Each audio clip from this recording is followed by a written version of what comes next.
We have listed few most dangerous and venomous places in the world. Here, we are presenting 3 places which are most thrilling, as we observed. Number 1, Snake Island, Brazil. Ilha da Queimada Grande, also known as Snake Island. It is located just 33 kilometers from Sao Paulo, Brazil. The area of the island is only 43 hectares. There is a special species of snake called golden lancehead viper along with many other species. There are an estimated 4,000 of these snakes, with a total of 4.3 lox snakes. There is one snake for every square feet of land. Basically, you cannot walk one step without seeing another snake. The golden lancehead viper is known as one of the deadliest snakes in the world. If it bites a man, he will die in half an hour. His poison is so deadly. There is a lighthouse on the island. According to Smithsonian, in the early 1900s there was a lighthouse keeper with his family to keep the island running. It is heard that one day the snake entered his house through the window and killed everyone of his family. There is a story about how snakes came to this island. The story is that the pirates buried their treasure on the island, and to keep it safe they kept venomous snakes on the island. The venom of the golden lancehead is so powerful that it is 5 times more venomous than mainland snakes and can melt the skin when it comes in contact with human skin.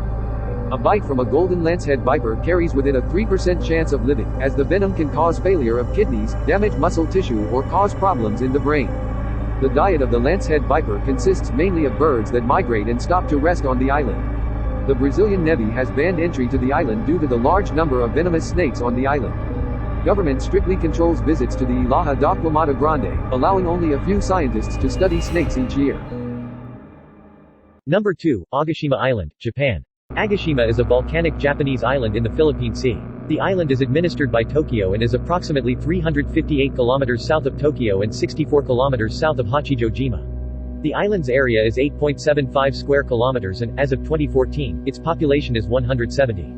Agashima is a complex quaternary volcanic island 3.5 kilometers in length with a maximum width of 2.5 kilometers, formed by the overlapping remnants of at least 4 submarine calderas. One of the calderas is known as Ikenosawa with a diameter of 1.5 kilometers and dominates the entire island. The caldera is occupied by a secondary cone named Maruyama. The highest point of this island is about 423 meters from sea level. The history of human settlement on the island is uncertain. Most of the people in Agashima are Japanese. There was a population about 320 numbers before 1785. There was volcanic eruption in the year 1781 due to an earthquake.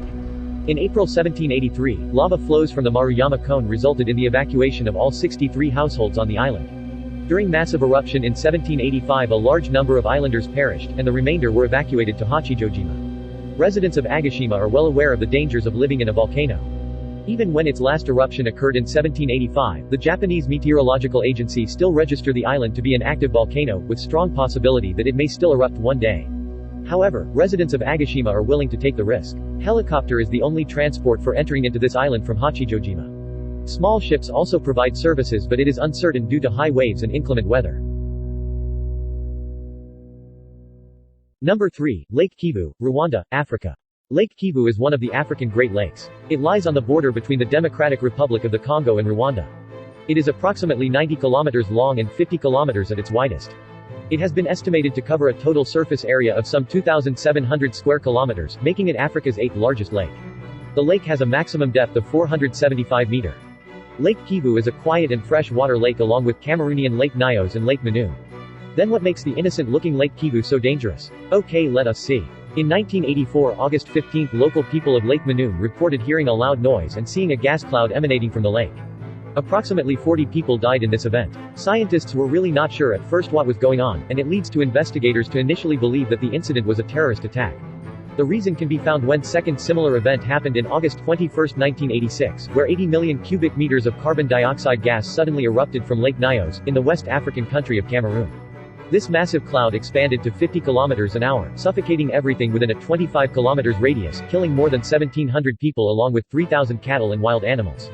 There are volcanoes near all the 3 lakes Nyos, Manu, and Kivu. The lakes were completely saturated with carbon dioxide gases, released by molten rock close beneath the surface, and the gases accumulates under the most bottom layer of water. As the water of this area is cold, this temperature is exactly very ideal for CO2 in order to dissolve into the water. Before the lake becomes saturated though, it behaves much like an unopened soft drink. So once a lake is saturated with CO2 like this, it becomes extremely unstable. All it takes a trigger event, like a volcano, earthquake or explosion to set the whole thing off. It pushes the saturated water higher into the lake, where the low pressure can't keep the CO2 contained anymore.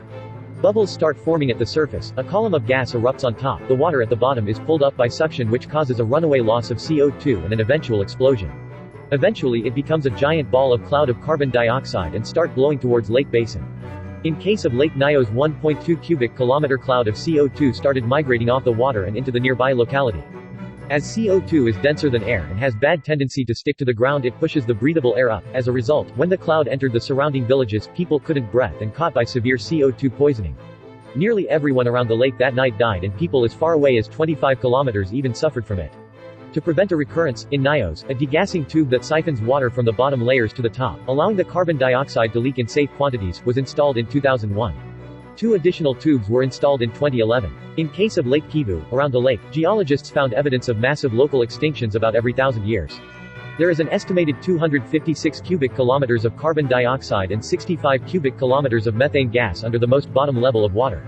A future overturn and gas release from the deep waters of Lake Kivu would result in catastrophe, dwarfing the historically documented lake overturns at Lakes Nyos and Manun. The lives of the approximately 2 million people who live in the Lake Basin area would be in jeopardy. Installation of degassing tube likewise Lake Nyos and Manun for the much larger Lake Kivu would be considerably more expensive. No plan has been initiated to reduce the risk posed by Lake Kivu yet.